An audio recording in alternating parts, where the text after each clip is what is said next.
Hi. Good evening, everyone present over here. My juniors, seniors, and my fellow classmates. So, what I'm going to do today is I'll not talk about what is LFU and how does it work and how the organization works. So there are more intellectual people, Kiran sir and Tejas sir, they'll tell you how it works. But what I as a volunteer want to tell you, what compels me to come to LFU every time, again and again, striking it every time, to come to class every day, to be in those 30 students who come from a different socio-economic backgrounds, and to make them believe in what I believe. So that things I'll discuss with you today. So, by the way, my name is Shubham Shinde, and I'm a second year MBBS student in DJ Government Medical College. So, but that's nothing to do here. So, what I am here for? What do I do this for this organization? I simply teach. But what I teach is magic. Yeah, I teach magic. And make students believe that there is existence of magic. I shuffle the numbers, ask doubts, throw towards the students the doubts, and also trace the answers, and make students believe that physics is truly, purely magic, and make them believe that you too can be magicians, you too can perform this magic. There's some gap of time and you'll be there. So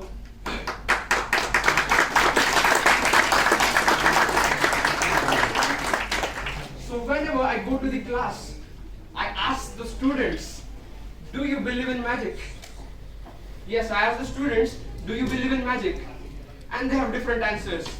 Yes sir, no sir, sir dekh lenge. So they have different answers, varied answers.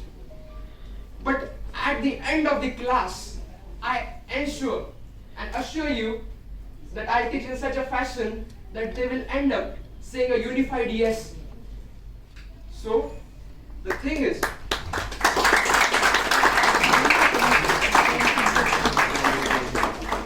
I'm not boasting about my knowledge to teach, but surely I can feel a smile on their face where I can see 32 teeth. And that smile compels me to come to LFU every day within those 30 students and make them believe what I believe in.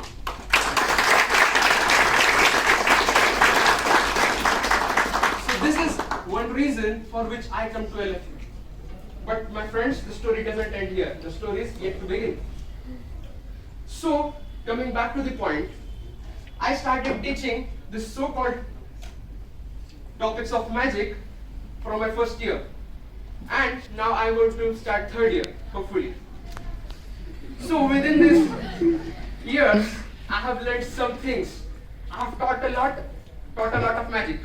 Sometimes failed, sometimes came true. But I have did experiments. I have learned. But the most important thing is I have learned from this NGO so much that I won't able to express it in my words. I have learned from my seniors how to lead. I have learned from my juniors how to support without even knowing that your senior is wrong. Okay, means the faith, to keep faith is the role of this junior. And third thing I have learned from my batchmates is how to support in any condition. That's also faith. But the most important thing which I don't want to miss is what I learned from the students. The students which came from every socio-economic strata of the society, they taught me how to survive with a smile, that 32 teeth smile. So it has been it's a very proud moment for me that I could ever see the face of LFU, what LFU is, and now I'm in such a position that I can tell you something what this LFU is. So through this journey of these 2 years, I feel I have accumulated a lot of lessons, lot of comments, lot of things. And inside me there is a pot of thoughts which is overwhelming with these emotions, with these lessons, which I feel I have to share it with you. Because when I leave, this pot is going to burst and everything is going to get spilled. So if I tell you, you will be enriched and that will help you somehow. So I today tell you some of the facts, some of the important lessons I learned from the students, the seniors, the juniors, and everyone from this organization. And I hope this will enrich you. So, my friends, the story is not ended and it's going to start. So, my first story. The first story, a boy was working in a. So, there's a lawn in front of his house and there's a grass. So, he was cutting the grass. Okay. So, there was his neighbor, 8-year-old man. He just shouted, "Hey Steve, just come to my lawn, cut the grass if you have time." So Steve like us, "No uncle, I'm doing my work." Very obedient towards his job. So uncle said, "Okay, I'll give you a gift." He said, "Okay, your work will be done." He went to the lawn, he cut the grass, and after grass was cut, he told what is the gift. Sorry, previously I had to tell that the man told, he asked out of this expectation, what is the gift? He told, "Your gift is very huge, very valuable, very precious." To this small mind, what it perceived is a physical thing, which later came to be wrong. But this small mind perceived that it very big thing, very valuable, very precious, like gems, jewelry, or something. But when he asked, after cutting the lawn, "Where is my huge, precious, valuable gift?" the man smiled. "Come on to my garage," he said, and he showed him a rotating rock tumbler, which was attached to a band and which was attached to a motor. So whenever you put on the light, when you put on the electricity, this motor will rotate, the band will rotate, and that will rotate the rotating rock tumbler. So what he told is, "Hey Steve, just take some rocks and put it into the rock tumbler." So he took the rocks. He saw those normal looking ugly rocks and he put it into the rock tumbler. He told, "Yeah, okay, I have done your job number 2. Where's my gift?" The man laughed. He told, "Today you aren't getting your gift. It will be tomorrow when I give your gift." So he came tomorrow. When he came tomorrow, he again asked, "Where is my huge, precious, valuable gift?" The man smiled. He told, "Steve, take these stones from the rock tumbler and see them." And to his astonishment, he found that the stones were very polished, very smooth, very glittering, very shining. But the astonishment slowly came down. He told, "Okay, where's my gift? Huge, precious, valuable." He told, "My son, this was your gift. There is no physical gift. This is a value which will help in your life." Some ugly looking rocks, which went through some of rubbing, which made some friction against each other, which made certain noise, came out as a polished stones. And this similar is the essence to teamwork. Team is nothing but the incredibly knowledgeable people coming together. They live together, they argue together. They have fights, but what they do is, after the fight, they make a product which is polished stones. So this is the power of teamwork. They rub against each other, they will have fights, they will have arguments, but at the end, you will have your product that is polished stone. So my friend, teamwork is very, very important. And this organization is founded on that principle, that is teamwork. Similarly, the testimony to here lies is this Corona time. We were all beginners. We didn't know how to take classes online, but somehow we managed. And the students produced great results. That's the testimonial to it. 25 selection is not a simple thing. So here is how I end my second story.